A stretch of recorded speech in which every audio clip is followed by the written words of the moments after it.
Le pays de la Sagouine, c'est avant tout Bouctouche, village natal d'Antonine Maillet. Bouctouche qui lui a d'ailleurs inspiré les personnages et l'univers de la Sagouine. Un personnage reconnu maintenant presque partout dans la francophonie internationale. Et les résidents de Bouctouche réalisent qu'ils peuvent tirer profit de cette notoriété. Les gens se réalisent que si on veut identifier la Sagouine, c'est qu'elle était quelqu'un de très, très bien, quelqu'un de très honnête. Et juste du fait qu'elle était pas riche, ça ne veut pas dire qu'elle n'était pas une bonne personne. Et on voit de plus en plus de gens s'identifier à la Sagouine. Quels sont les atouts pour ce projet-là, vous pensez? Pourquoi vous pensez que ça va marcher, que ça va attirer beaucoup de touristes? Bien sûr, la renommée de la Sagouine. Le livre a très bien fait sur le marché. Il y a aussi la renommée de l'auteur, Antonine Maillet. Et il y a le site naturel où on sera permis d'avoir toutes sortes d'activités.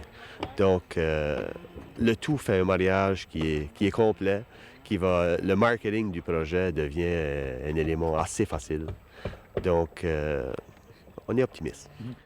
Le pays de la Sagouine occupe 40 acres de terre le long de la rivière Bouctouche. C'est un projet d'envergure qui nécessite des investissements de 4,2 millions de dollars et on anticipe des retombées économiques substantielles pour toute la région. Est-ce que c'est vraiment important pour la communauté de Bouctouche, un projet comme celui-là? Bien sûr, parce que comme que tu sais, le taux de chômage ici est très élevé. Il faut trouver des moyens pour diversifier l'économie. Les pêches, c'est plus tellement bon ces temps ici. Donc ici, on a la possibilité de créer à peu près 26 emplois directs tout de suite, ainsi que tous les retombées, c'est-à-dire si quelqu'un fournit de l'hébergement ou quelque chose dans la région, ça va créer d'autres emplois. Donc c'est très important pour la région. Est-ce que les gens embarquent pas mal, M. Gauguin? Est-ce que les gens de Bouctouche appuient ce projet-là, vous diriez, à 100 De plus en plus. Il y a toujours les gens au début qui étaient un peu craintifs, puis qui se demandaient si ça allait marcher, puis si ça allait être construit. Aujourd'hui, ils ont les preuves physiques. On voit ici que si on marche. Donc oui, il y a un esprit qui devient de plus en plus positif. Essentiellement, le pays de la Sagouine fera revivre le monde unique du début du siècle rendu célèbre par Antonine Maillet. Les visiteurs seront donc plongés dans l'univers du personnage de la Sagouine. Le coordonnateur du projet, Maurice Galland, nous en parle. C'est étroitement lié au personnage La Sagouine et les autres personnages aussi qu'on retrouve dans le livre publié par Antonine Maillet. Mais c'est un petit peu plus que ça aussi. Je pense ce que la municipalité de Bouctouche veut faire avec le projet, c'est aussi de présenter l'histoire de Bouctouche et des alentours, la vie sociale, la vie culturelle.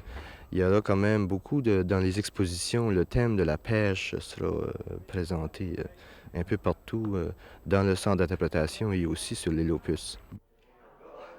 La première section du parc, qui est située sur la terre ferme juste en face de Bouctouche, comprendra un centre d'accueil, une scène extérieure pouvant accommoder des milliers de personnes, un restaurant et des ateliers d'artisanat. Les visiteurs pourront ensuite se rendre à l'aide d'une passerelle fixe sur l'île aux Puces, où le personnage de la Sagouine sera omniprésent. Sur l'île aux Puces, il va y avoir une animation, c'est-à-dire que les personnages qu'on retrouve dans le livre, la Sagouine, Gapi, ces personnages-là seront sur l'île aux Puces, dans leur maison, dans leur bâtiment.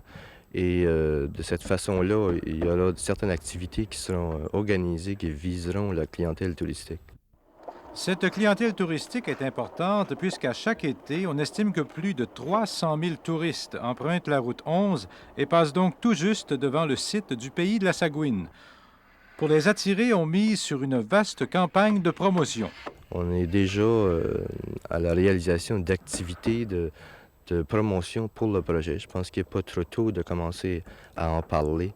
Le marché prioritaire pour le pays de la Sagouine, on pense que ce sera la clientèle québécoise.